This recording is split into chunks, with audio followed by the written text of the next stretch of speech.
Tumaro 6144400 Est 2014. The number of people who travel with their dogs is growing, and so too are the options for pets on the road. From roughing it at campgrounds to enjoying fabulous 4-star hotels, the time has never been better to pack up your pet and go. Traveling with dogs offers some challenges, but nearly all are surmountable with common sense and creativity. Here's what you need to know when you are on the road. While most dogs come to enjoy riding in the car, many need help getting to that stage. Just like some people, some pets get motion sickness, while in others the problem is anxiety. Some dogs vomit when experiencing motion sickness.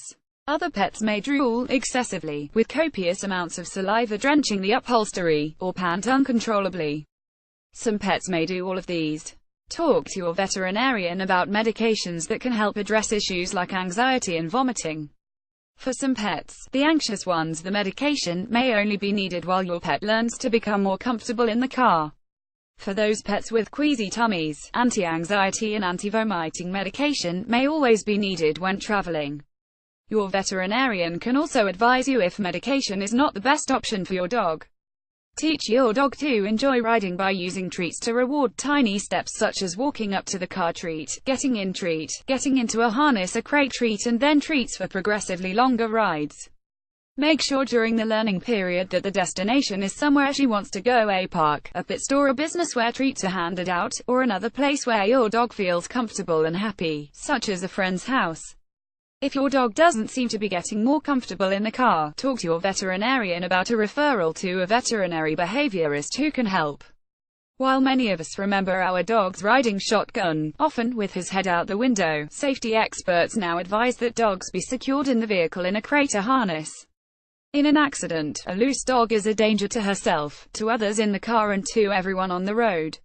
It is easy for one accident to turn into many if other drivers have to not only avoid your collision but also a terrified dog. Crates are probably the best means of safe restraint, but if you have a big dog in a small car, a crate likely isn't an option.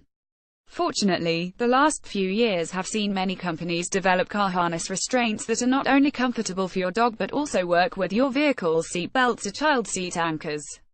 What about barriers? While these have long been popular in wagons, vans and SUVs, many barriers crumble or collapse under the forward impact of a dog in a crash.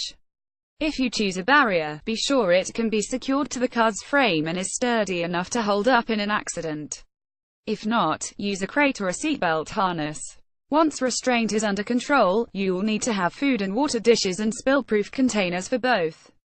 You'll also need a leash and a comfortable travel harness, a collar, and pick-up bags for cleaning up after your pet. A basic pet first aid kit is recommended as well, and travel will be easier if you have a book of pet-friendly hotels or a tablet or smartphone app with these listings. Make sure you bring any medication your pet is on, along with what you need to give the pills, such as a pill gun or pill pockets. And make sure your pet has an ID tag with your cell phone number on it. Even better, an ID tag and a microchip, and make sure your pet's chip is registered and the information is current. Walk your pet well before you hit the road to give her a chance to relieve herself. Once you're en route, schedule potty breaks at least every few hours. Offer water at these breaks, and keep your pet's feeding schedule as close to normal as possible. If your pet is on medication for nausea or anxiety, ask your veterinarian when to give the pills, with meals, on an empty stomach, an hour before you leave, and so on.